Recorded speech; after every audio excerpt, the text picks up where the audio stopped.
ونصلي على رسوله الكريم.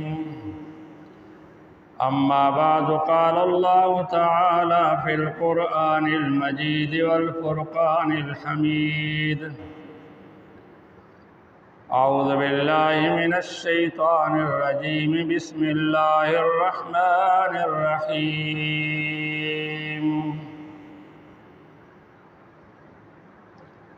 فانكحوا ما طاب لكم من النساء مثنى وثلاث ورباع، فإن خفتم ألا تعدلوا فواحدة أو ما ملكت أيمانكم ذلك أدنى ألا تعولوا. وآتوا النساء صدقاتهن نحلة، فإن تبن لكم عن شيء منه فكلوه هنيئا مريئا. قال النبي صلى الله عليه وسلم: النکاح من سنتی فمن رغب عن سنتی فلیس منی، او کما قال النبی صلی اللہ علیہ وسلم: ان اللہ وملائکتہ یصلون علی النبی یا ایھا الذین آمنوا صلوا علیہ وسلموا تسلیما۔ آقا نامدار سرور کائنات حضرت محمد مصطفیٰ صلی اللہ علیہ وسلم پر محبت سے درود شریف پڑھیں۔ اللہم صلی علی محمد وعلی آل محمد کما صلیت علی ابراہیم وعلی آل ابراہیم انک حمید مجید۔ اللہم بارک علی محمد وعلی آل محمد کما بارکت علی ابراہیم وعلی آل ابراہیم انک حمید مجید۔ مسلمانوں، مومنوں، اللہ رب ذوالجلال کے پیارے بندوں، نبی اکرم صلی اللہ علیہ وسلم کے پیارے امتیوں، آپ کے سامنے قرآن مجید کی 2 آیتیں اور نبی صلی اللہ علیہ وسلم کی حدیث میں پڑھی گئی ہے۔ اللہ تعالیٰ سے دعا ہے کہ رب ذوالجلال مجھے صحیح بیان کرنے، آپ سب کو سمجھنے اور پھر اس کے بعد ہم سب کو عمل کرنے کی توفیق عطا فرمائے۔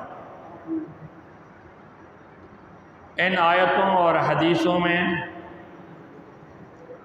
اللہ رب ذوالجلال نے ہمیں ایک سماجی مسئلے کی طرف متوجہ کیا ہے جو سماجی، فطری اور انسانی ضرورت ہے، وہ ہے نکاح۔ نکاح کے بارے میں ہمارے جو نظریات ہیں وہ تو سب کو معلوم ہیں، معاشرے کے جو نظریات ہیں وہ سب جانتے ہیں، لیکن اللہ رب ذوالجلال نے جو ہمیں نکاح کے بارے میں رہنمائی دی ہے وہ کیا ہے؟ اللہ رب ذوالجلال اس مسئلے کو قرآن میں اور نبی اکرم صلی اللہ علیہ وسلم حدیثوں میں کھل کر بیان کرتے ہیں۔ ٹائم چونکہ اتنا نہیں ہے، اس مختصر وقت میں چند منٹوں میں کچھ باتیں اس کے بارے میں عرض کی جائیں گی۔ جب لڑکا جوان ہوتا ہے، بچی جوان ہوتی ہے، تو اس کے ماں باپ کو، عزیز و اقربا کو اس کے رشتے کی فکر ہو جاتی ہے اور وہ مشورے کرنے لگ جاتے ہیں، غور کرنے لگ جاتے ہیں، پھر ان کے اپنے دلوں میں بھی امنگیں ہوتی ہیں کہ پتہ نہیں ہمارا رشتہ کب ہوگا، کہاں ہوگا، کیسے لوگ ہوں گے، زندگی کیسی گزرے گی۔ اسی طرح یہ چیزیں فطری طور پر ہر انسان میں ہوتی ہیں، والدین کو بھی ہوتی ہیں اور بچوں کو بھی ہوتی ہیں، بچیوں کو بھی ہوتی ہیں۔ تو اللہ رب ذوالجلال نے ہمیں جو حکم دیا ہے وہ یہی ہے، فَانْكِحُوا مَا طَابَ لَكُم مِّنَ النِّسَاءِ۔ اے جوانوں، اے مسلمانوں، جہاں تمہارا دل چاہتا ہے وہاں تم نکاح کرو۔ اب ظاہر ہے کہ یکدم تو ہوگا نہیں، اس کے لیے سوچنا پڑتا ہے، دیکھنا پڑتا ہے اور لوگوں سے مشورے کرنے پڑتے ہیں، لوگوں کے واسطے دیکھنے پڑتے ہیں، عزیز و اقربا کو دیکھنا پڑتا ہے۔ تو اللہ رب ذوالجلال نے فرمایا کہ جہاں تمہارا جی چاہے وہاں تم نکاح کرو، یعنی اگر لڑکا نہیں چاہتا تو زبردستی اس کا نکاح نہ کرایا جائے، جہاں لڑکے کی رضامندی ہو وہاں اس کا نکاح کرایا جائے۔ اسی طرح لڑکی ہے، اس کو بھی معلوم ہونا چاہیے کہ میرا رشتہ فلان جگہ ہو رہا ہے۔ اگر اسے پتہ ہے پہلے سے ہی اپنے خاندان کے لوگ ہیں، پڑوس کے لوگ ہیں، شہر کے لوگ ہیں، واسطے دار لوگ ہیں، تو اسے پتہ ہوتا ہے۔ اگر نہیں ہیں، غیر ہیں، باہر کے ہیں، تو ان کے علم میں ہونا چاہیے یہ ایسا لڑکا ہے، یہ کام کرتا ہے، اس کے عادات و اطوار کے بارے میں بھی ان کو معلوم ہونا چاہیے۔ اس طرح لڑکا راضی ہو، اس طرح لڑکے کی رضامندی بھی ضروری ہے۔ آئیے رشتے کے بارے میں سرور کائنات حضرت محمد مصطفیٰ صلی اللہ علیہ وسلم سے ابتدا کرتے ہیں۔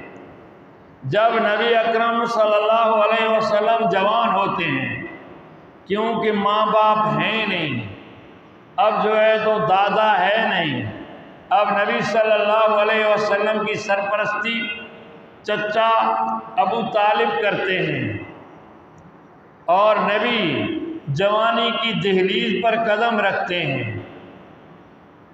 نبی صلی اللہ علیہ وسلم تمام نبیوں کے سردار ہیں، اللہ نے تمام خوبیاں عطا فرمائی ہوئی ہیں، اور جب نبی کی عمر 25 سال ہو جاتی ہے، اس سے پہلے نبی تجارتی قافلوں کے ساتھ ایک دو دفعہ شام کی طرف گئے تھے، اور نزدیک نبی تجارت بھی کرتے ہیں۔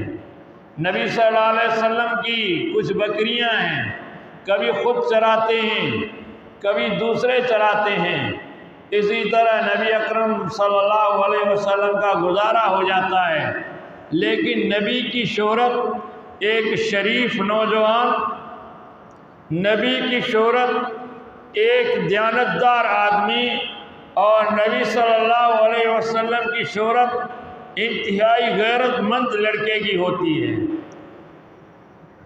یہاں تک کہ وہاں شراب کی چلن عام تھی، نبی شراب کے پاس نہیں گئے۔ جوئے کی چلن عام تھی، نبی جوئے کی طرف نہیں گئے۔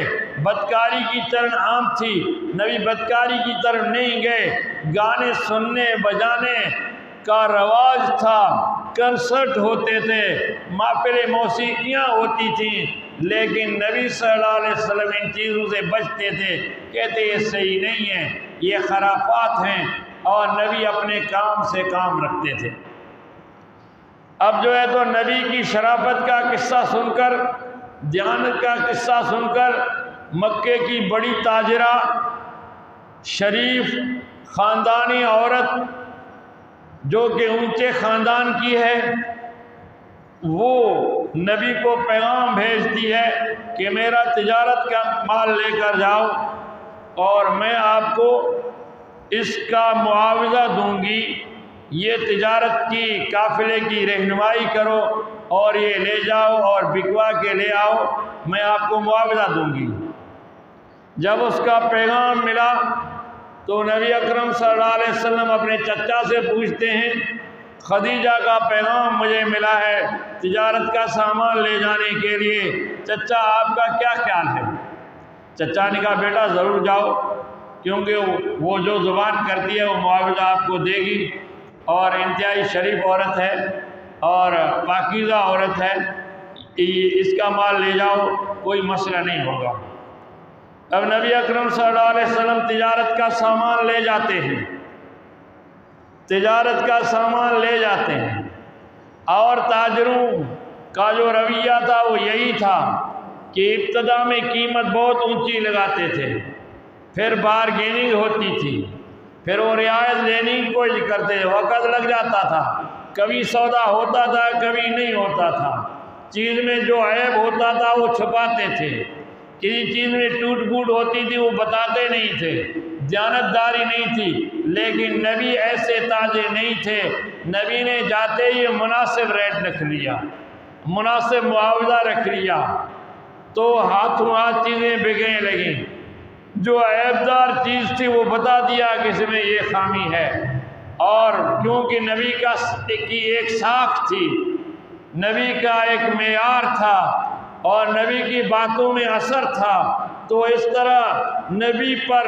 نبی کے قافلے کے سامان پر گائے مکھیوں کی طرح جمع ہو گئے، اور چند دن میں نبی کا سامان ختم ہو گیا، جو مناسب منافع نبی نے رکھا تھا وہ مل گیا۔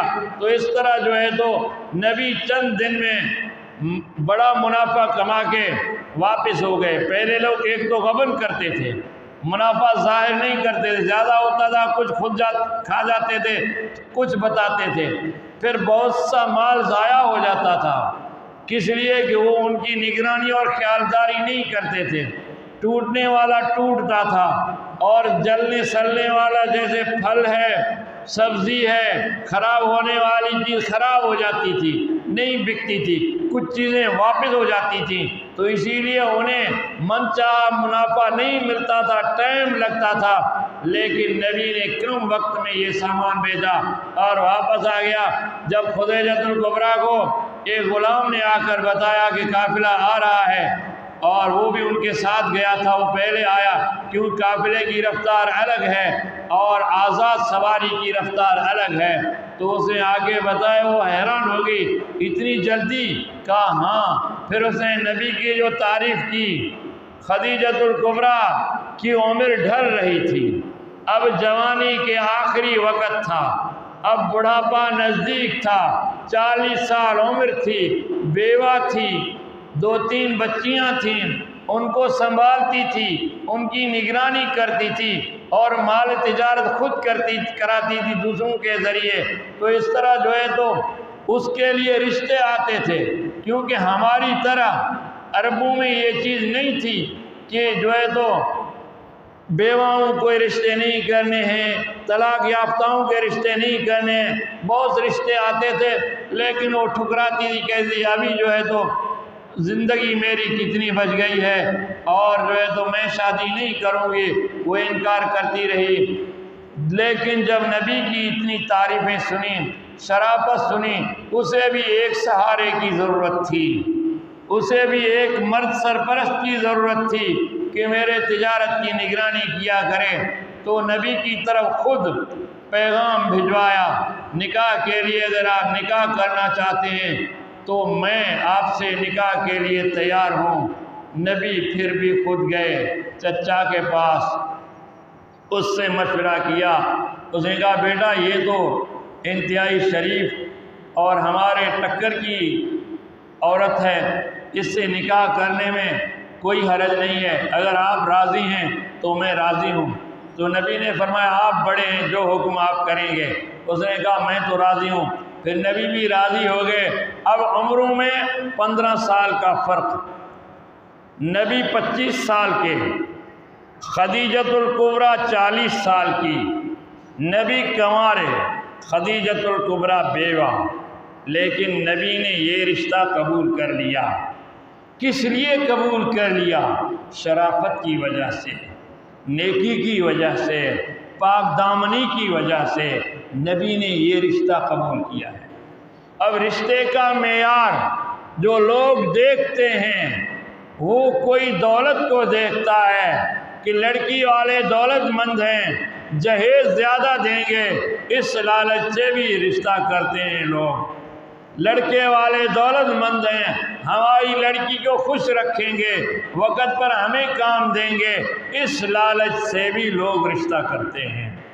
اور دوسرا خاندان کو دیکھتے ہیں، بھائی اپنا خون ہے، اپنے خاندان کا ہے، اپنا رشتہ دار ہے، اپنا فلان رشتہ دار ہے، اس وجہ سے بھی لوگ رشتہ کرتے ہیں۔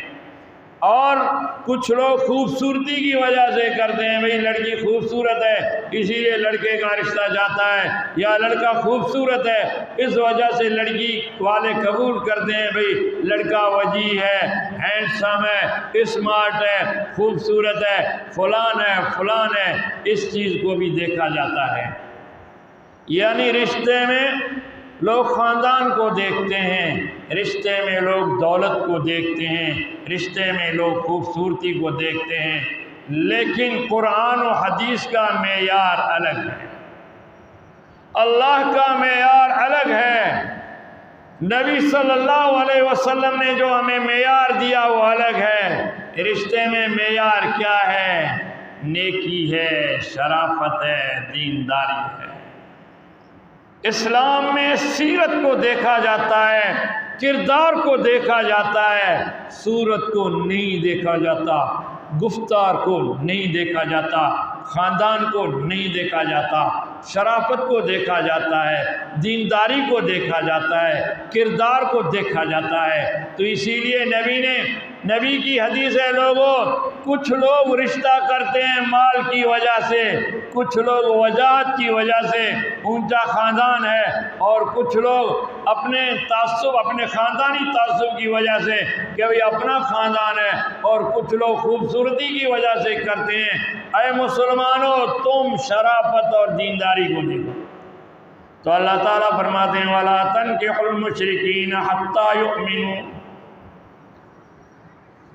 وَلَا تُنْكِحُوا الْمُشْرِكِينَ حَتَّى يُؤْمِنُوا وَلَعَبْدٌ مُّؤْمِنٌ خَيْرٌ مِّن مُّشْرِكٍ وَلَوْ أَعْجَبَكُمْ۔ اللہ فرماتے ہیں کہ اے لوگوں، جب بیٹی کے نکاح کا وقت آ جائے تو مشرک کو یعنی کافر کو، بے دین کو بیٹی کا رشتہ نہیں دینا، اگرچہ کتنا خوبصورت ہو، کتنے بڑے عہدے پر ہو، کتنا بڑا مالدار ہو، مشرک کو یعنی کافر کو، غیر مسلم کو، شرک کرنے والے کو اپنی بیٹی اور بہن اور اپنی جو سرپرستی میں بچی ہے اس کا نکاح نہیں کرانا۔ وَلَا عَبْدٌ مُّؤْمِنٌ، اگر کوئی آزاد مسلمان نہیں ملتا لیکن ایک غلام مسلمان ہے، لیکن دیندار ہے، لیکن شریف ہے، اچھی عادات کا مالک ہے، اچھے اخلاق کا مالک ہے، غریب ہے، وہ اس مالدار دولت مند مشرک سے اچھا ہے۔ وَلَا عَبْدٌ مُّؤْمِنٌ خَيْرٌ مِّن مُّشْرِكٍ، ایک مومن بندہ اس مشرک سے اچھا ہے۔ وَلَا تَنْكِحُوا الْمُشْرِكَاتِ حَتَّى يُؤْمِنَّ، اے مسلمانوں، مشرکہ عورت سے نکاح نہیں کرنا یہاں تک کہ وہ ایمان لائے۔ اسی طرح مشرک مردوں کو رشتے نہ دینا یہاں تک کہ وہ ایمان لائے، مسلمان ہو جائیں۔ جب وہ مسلمان ہو گیا، اب تمہارا بھائی ہے، اب اگر اس سے کسی اور باتوں سے آپ مطمئن ہیں تو آپ رشتہ کر لیں۔ اسی طرح لڑکی اگر غیر مسلم ہے تو اس سے رشتہ نہیں کرنا، ہاں اگر وہ مسلمان ہو جاتی ہے تب رشتہ کرنا۔ اگر کوئی مسلمان آزاد خوبصورت لڑکی نہیں ملتی تو اللہ تعالیٰ فرماتے ہیں وَلَا أَمَةٌ مُّؤْمِنَةٌ خَيْرٌ مِّن مُّشْرِكَةٍ وَلَوْ أَعْجَبَتْكُمْ، تو ایک باندی کنیز جو آپ کی زر خرید ہے، کسی اور کی زر خرید ہے، وہ کنیز باندی اگر مسلمان ہے تو وہ اس مشرکہ خوبصورت لڑکی سے اچھی ہے، اس سے نکاح کر لو۔ تو اللہ تعالیٰ کے قرآن نے مومن کا معیار رکھا ہے، مسلمان کا معیار رکھا ہے۔ مسلمان ہو صرف دعویٰ نہ کرے، کیونکہ منافق بھی اسلام کا دعویٰ کرتے تھے، وہ اندرونی مسلمان نہیں تھے، وہ باہر سے مسلمان تھے۔ سچی دل سے مسلمان لڑکی چاہے غریب ہو، کتنی خوبصورت نہ ہو، بدصورت ہو، اچھی شکل والی نہ ہو، لیکن وہ ان خوبصورت پریوں سے اچھی ہے جو غیر مسلمہ ہیں۔ اسی طرح غلام لڑکا، کالا کلوٹا لڑکا اس خوبصورت لڑکے سے اچھا ہے کہ اگر غلام مسلمان ہے وہ غیر مسلم ہے، تو یہ ہمارا رشتے کا معیار ہے۔ ہاں اگر اچھے اخلاق دینداری کے ساتھ ساتھ لڑکا خوبصورت بھی ہے، لڑکی خوبصورت بھی ہے، اگر دولت مند بھی ہے، اپنے خاندان کا بھی ہے، اونچے خاندان کا بھی ہے، اگر وہ مسلمان لڑکا اگر دیندار ہے تو آپ کی لڑکی کے لیے یہی مناسب ہے، اور اگر لڑکی دیندار ہے تو آپ کے لڑکے کے لیے یہی مناسب ہے۔ تو اسی لیے رشتے میں پھر لوگوں کی پسند عجیب ہو جاتی ہے، رشتے آ جاتے ہیں، بعض اوقات لڑکی والے ٹھکرا جاتے ہیں، بعض اوقات لڑکے والے ٹھکرا جاتے ہیں، بیچ والے لوگ بات چیت کراتے ہیں، ان کی ملاقاتیں کراتے ہیں، ایک دوسرے کو دیکھتے ہیں، کبھی لڑکی والے ٹھکراتے ہیں کبھی لڑکے والے ٹھکراتے ہیں، لیکن اس کا معیار ہمارے نبی نے رکھا، فرمایا کہ اگر کوئی ایسا رشتہ آ جائے جو دیندار ہو، جو مناسب ہو، جو شریف ہو، لیکن اس میں دولت کی کمی ہو یا اپنے خاندان کی کمی ہو یا دور سے وہ رشتہ آئے، اگر مناسب رشتہ آپ نے ان باتوں کو سوچ کر نہیں کیا تو فتنے پھیلیں گے، فتنے پھیلیں گے، گناہ پھیلیں گے، اللہ کی ناراضگیاں ہوں گی۔ تو اسی لیے رشتہ ایک نعمت ہے، اگر لڑکے کے لیے اچھا رشتہ آ جائے تو بسم اللہ، لڑکی کے لیے اچھا رشتہ آ جائے تو بسم اللہ۔ مسلمانوں یہ ہمارے نبی نے معیار رکھا ہے۔ مختصراً ٹائم ختم ہو رہا ہے۔ حضرت سعید بن مسیب رضی اللہ رحمۃ اللہ علیہ وہ تابعین ہیں، یعنی جس نے صحابہ کو دیکھا، صحابہ کی شاگردی اختیار کر لی، لیکن چھوٹے تھے، انہوں نے نبی کو نہیں دیکھا، نبی سے ملاقات نہیں ہوئی، وہ صحابی نہیں بنے، لیکن صحابہ کو دیکھا، تابعین بنے، بڑے عالم ہیں، مدینہ کے مسجد نبوی کے پیش امام ہیں، بڑے اچھے اخلاق والے ہیں، اللہ نے دولت سے بھی نوازا ہے، اللہ نے عزت سے بھی نوازا ہے، ہزاروں لوگ تقریریں واضح سنتے ہیں، ہزاروں لوگ پیچھے نماز پڑھتے ہیں، اس کی بڑی عزت ہے، اللہ نے اسے بچی دی جو قرآن کی حافظہ بن گئی، عالمہ بن گئی، نیک سیرت تھی، خوبصورت تھی، علاقے میں مشہور تھی، دینداری میں، علم میں اتنا علم تھا کہ اپنے ابو کو بھی بعض اوقات علمی مشورے دیا کرتی تھی۔ تو اس کے لیے اس وقت کے خلیفہ بادشاہ عبد الملک کا رشتہ آیا کہ میرے بیٹے ولید کے لیے اپنی بیٹی کا رشتہ قبول کر لو، میرے بیٹے کا رشتہ قبول کر لو، تو اس نے انکار کر دیا۔ لوگوں نے کہا حضرت صاحب یہ بادشاہ ہیں، 7 ملکوں کے بڑے بادشاہ ہیں، پوری اسلامی دنیا کے بادشاہ ہیں، دولت کی ریل پیل ہے، ہر چیز ہے، تیری لڑکی جا کے شہزادی بنے گی، وقت آنے پر تیرا داماد بادشاہ بنے گا، تیری بیٹی رانی بنے گی، تو کیوں انکار کرتا ہے؟ وہ کہتا ہے کہ یہ ظالم ہے، ظلم کرتا ہے، حرام کے پیسے اکٹھے کرتا ہے، میں اپنی بچی کو حرام کے پیسے کھلانے کے لیے ظالموں کے پاس نہیں بھیجوں گا۔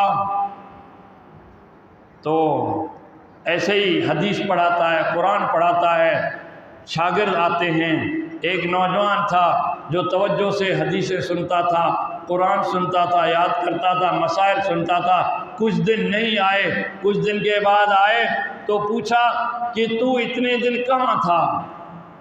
اس نے کہا حضرت میری اہلیہ کا انتقال ہو گیا تھا، جس کی وجہ سے کفن دفن میں پھر لوگ تعزیت کے لیے آ رہے تھے، اس وجہ سے میں نہیں آ سکا۔ تو اس نے کہا دوسرے نکاح کے بارے میں کیا سوچا ہے؟ طالب انتہائی غریب ہے، وہ کہتا ہے حضرت اب کچھ وقت گزر جائے، حالات سنبھل جائیں، دیکھا جائے گا کیا ہے کیا نہیں ہے، ابھی تو میں نے کچھ نہیں سوچا۔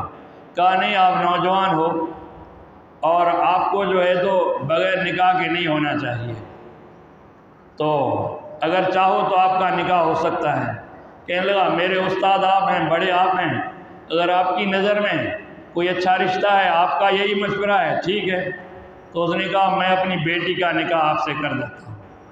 وہی عالمہ فاضلہ حافظہ نیک متقی پرہیزگار جو بادشاہ نے اپنے بیٹے کے لیے مانگی، اسے انکار کر دیا۔ اب غریب شاگرد کو جو اس کے پاس پڑھ رہا ہے، حدیثیں یاد کر رہا ہے، اس کے نکاح میں دے دیتا ہے۔ وہ کہتے ہیں حضرت کہاں آپ کہاں میں، مہربانی آپ کے پاس تو بادشاہ آ رہے ہیں، بڑے بڑے لوگ آ رہے ہیں، آپ کو اچھا رشتہ مل جائے گا، مجھے بھی میرے جیسا غریب رشتہ مل جائے گا۔ کہا نہیں بس میں نے اس کا نکاح آپ سے کر دیا، اپنے دوستوں کو بلایا، اس کا نکاح پڑھ دیا۔ زندگی رہی تو انشاءاللہ باقی باتیں بعد میں ہوں گی۔ وآخر دعوانا